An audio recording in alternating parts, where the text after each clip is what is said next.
On this Sunday that we set apart here at St. Thomas for the purpose of prayerfully remembering and lifting up those whose lives have been lost and impacted by gun violence, it is not surprising, but it is tragic to name that there have been 2 mass shootings in the past 24 hours alone.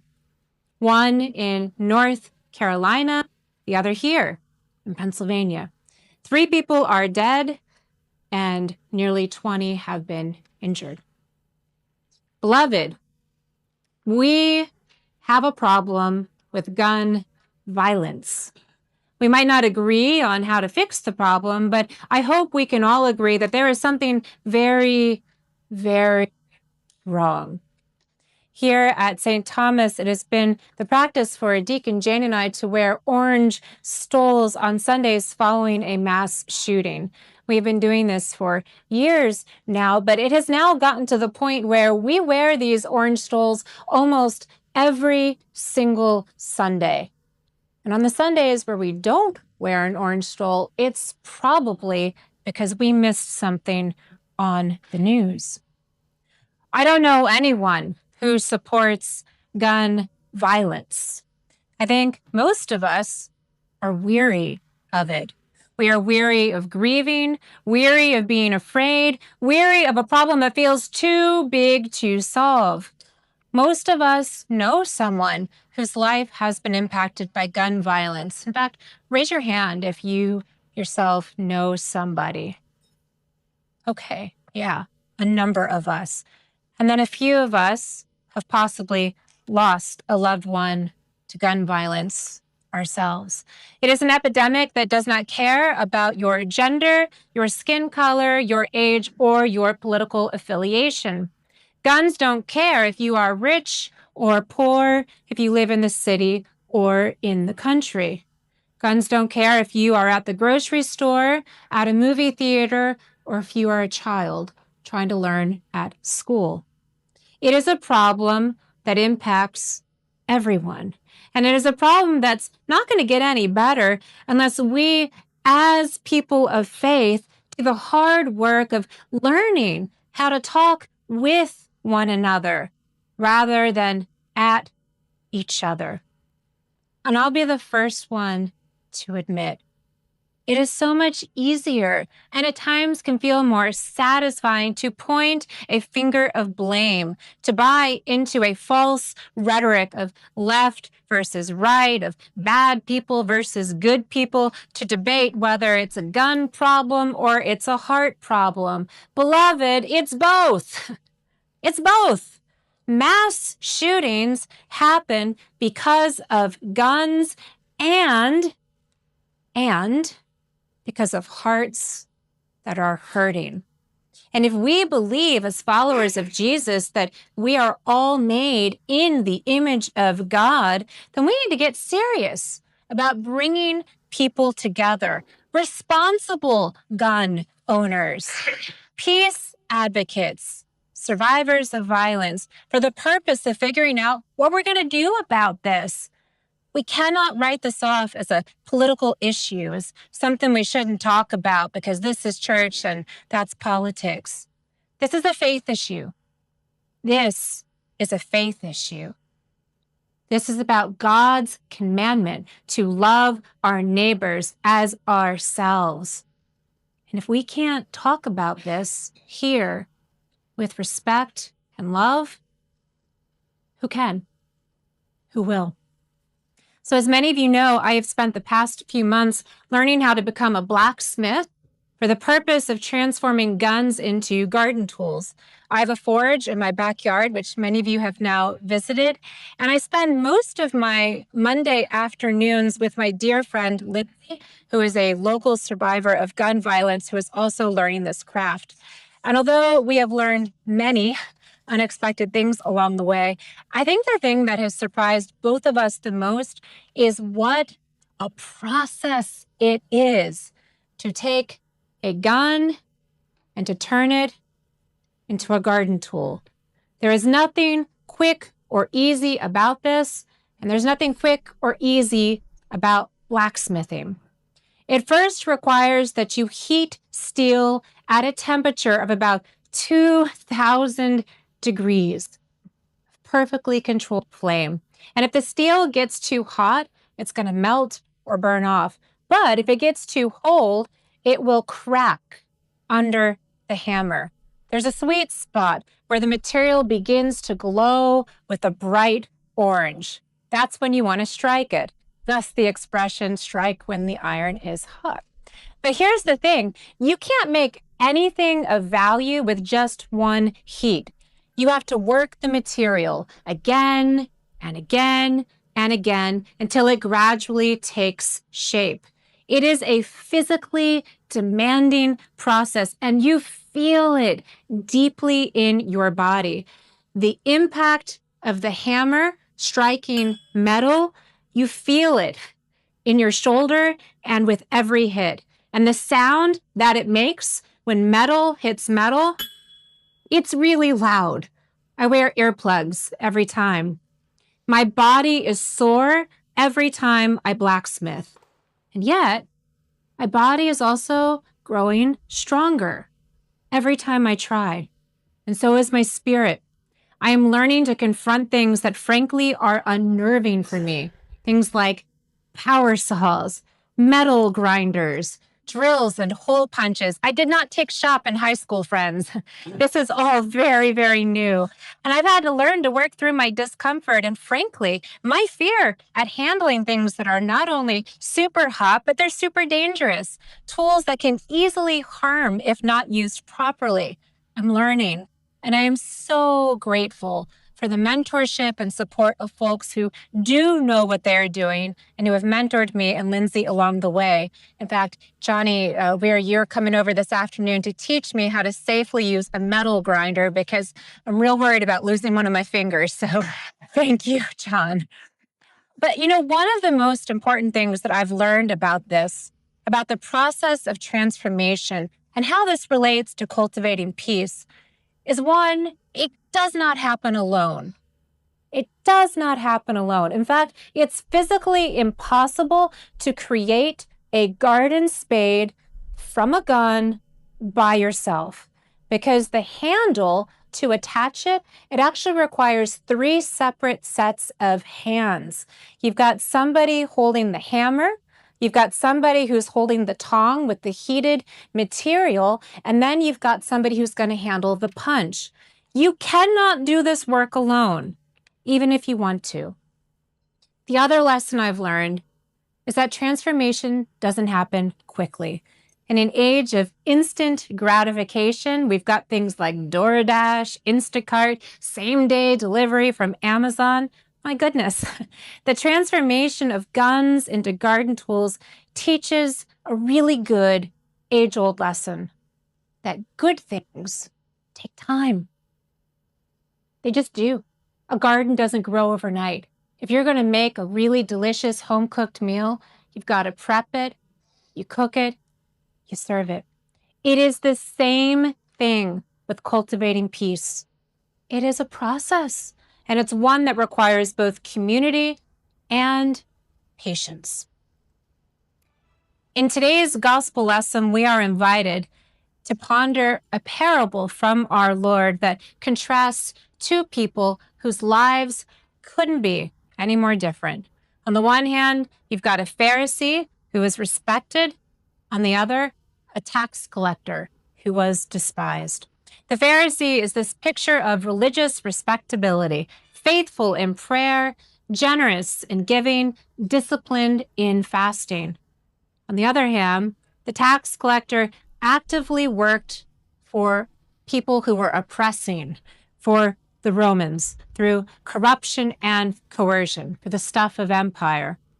So the Pharisee walks into the temple with his head held high, and this tax collector walks in with his head down, unable to even lift his eyes. The Pharisee prays loudly about himself. The tax collector can barely get the words out. And yet, it is the tax collector, the one seemingly beyond saving, who goes home justified according to Jesus. The Pharisee, for all of his good works, his moral righteousness, he goes home unchanged. It's not that he's a bad guy.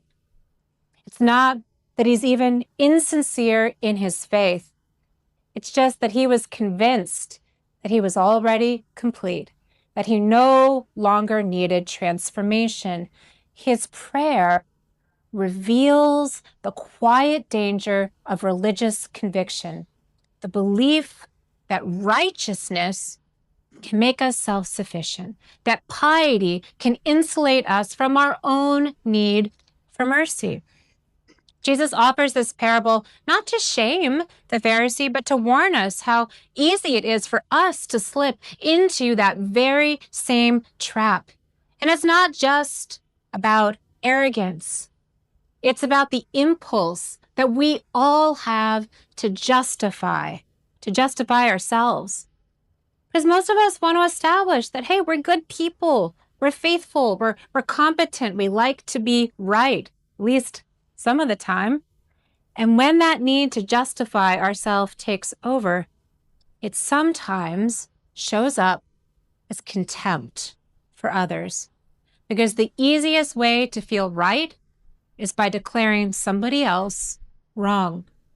Moral certitude is a slippery slope to contempt, an attitude that dismisses other people as being less worthy. But beloved, contempt hurts us just as much as it hurts other people. Contempt is a poison that kills the soul. It is a way of being that not only disconnects us from others, from compassion, but from experiencing the grace and the wholeness that our God longs to give us. The Pharisee not only attempted to justify himself, but he was demonstrating contempt for those around him. And it's interesting because there's nothing about this that Jesus describes as coming from a place of spite, of mean intent. He was a faithful man. By all accounts, he was a good, decent person. But he was not comfortable facing the truth that he needed grace too, that he was more like other people than he wanted to admit, including tax collectors, thieves, rogues, and adulterers. Standing before God with an honest heart, admitting that you need grace, it is hard. It feels vulnerable. And if it doesn't, you're probably not doing it right. You're probably not being honest. Speaking to myself too. It is supposed to hurt, at least a little. But that is precisely where the healing work of transformation begins. God, be merciful to me, a sinner. In these quietly spoken words lies an important truth about the spiritual life. It's not our eloquence that matters. It's not our accomplishments. It's not even our religious performance. It is our willingness to humbly acknowledge the truth about who we are and about the stuff that we do, the things that we do or don't do, but should. And the paradox of this parable is that it's precisely when we stop trying so hard to prove our worth, that is when we are named worthy by our God, justified, not because of what we have done, but because of what God has done for us in and with love. It's the great liberation of grace that we do not have to be perfect. We're asked to be honest and to be humble, and in so doing, we are free. Transformation happens not through our striving, but through God's grace. It's a gift. It's the same thing at the forge. There is a reason it takes more than one heat to shape metal, more than one strike of the hammer, because metal, exactly like the human heart, it resists change. We're comfortable being comfortable. And metal hardens easily. And so it has to be reheated, returned to the flame, not once, but again and again and again, until eventually its shape begins to reflect the Maker's vision. Every single blow has a purpose. Every return to the fire brings about the possibility of something new. And I can't help but wonder if that's what we, as a society, have forgotten. When we despair at the violence around us, when we feel trapped in cycles of blame and outrage, it's tempting for us to walk away and to assume, well, nothing's going to change.